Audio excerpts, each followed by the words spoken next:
This is Embrace Your Inner Boldness, a podcast about remembering who you were before the world told you who to be. I'm Melissa Henning Frank, coach, guide, and founder of Becoming Bold. I help you strip away the conditioning, reclaim your voice, and rise into the power that's always been yours. Let's get right to it. Hey, thanks for tuning in. Today we're talking about two very different kinds of workplaces and how you can feel the difference before anyone even says a word out loud. I've personally experienced both kinds of these workplaces as an employee, as a leader, and now as an independent consultant. And you know the feeling. You walk into one meeting and your shoulders creep up towards your ears before anybody has even said a word. And then you walk into another meeting and you can actually breathe. You might have the same job title, be in the same industry, sometimes even in the same building. But the difference is the environment and energy people are operating in every single day. And that energy is either working for them or working against them.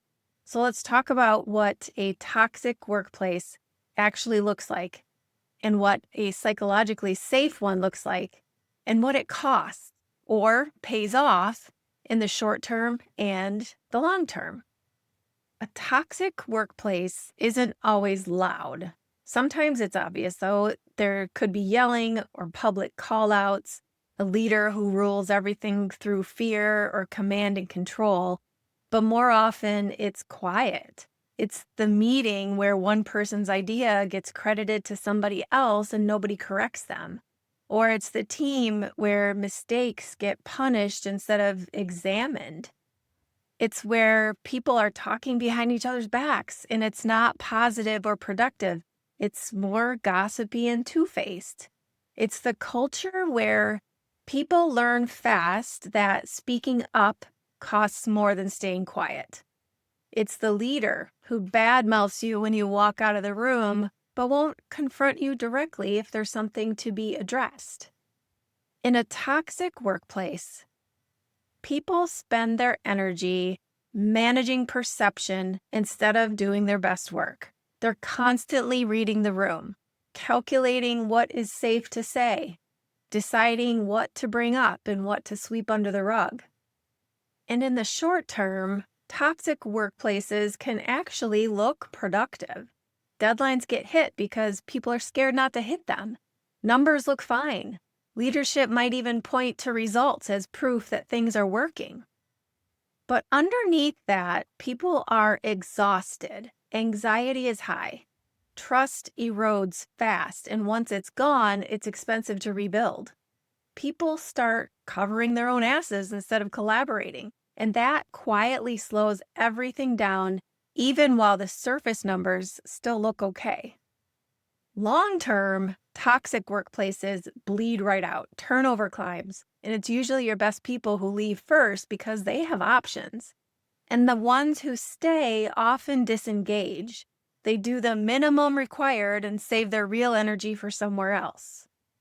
Innovation stalls because nobody wants to be the one to suggest something new and then get torn apart for it. And it's contagious. A toxic culture doesn't stay contained to one team. It shows up in how people treat customers, how they talk about the company outside of work, and whether they'd ever refer someone they care about to come work there. Now let's flip it. A psychologically safe workplace is one where people can raise a concern, they can admit a mistake, or they can offer a half-formed idea without bracing for impact. It doesn't mean that there's no accountability and no hard conversations. It means people trust that those conversations will be handled with respect instead of used as a weapon. Short term, this can actually look slower. Leaders take more time listening. Teams pause to ask questions instead of barreling forward. And it can feel at first like less is getting done. But what's actually happening is that problems get caught earlier when they're cheaper to fix instead of later when they're a lot more expensive because so much has happened and so much damage has been done. People bring up the risk before it becomes a crisis. Meetings get more honest, which means decisions get better even if they take a few more minutes to reach. Long term, Psychologically safe organizations retain their best people because people don't leave environments where they feel valued and heard. Innovation actually happens because people are willing to say the unpolished version of an idea out loud instead of sitting on it. Teams build real trust, which means they can move faster later because they're not spending energy protecting themselves from each other. And it shows up in performance that holds up over time, not performance that's built on fear that eventually breaks down. Let's talk about what psychologically safe organizations do really well, because a few things stand out. Leaders in these organizations respond to mistakes with curiosity instead of blame. The first question is, what happened, instead of whose fault is this? And they actively invite dissent, not just tolerate it, which means they ask, what am I missing, instead of waiting for somebody brave enough to volunteer it. They separate the person from the problem so accountability doesn't come at the cost of dignity. And they model vulnerability themselves. A leader who can say, hey, I got that wrong, gives everybody else permission to do the same. And none of that happens by accident. It's built on purpose, conversation by conversation, and decision by decision. So if you're leading a team right now, the question worth asking is pretty simple.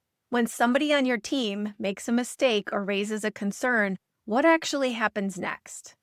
That answer will tell you more about your culture than any engagement survey ever could.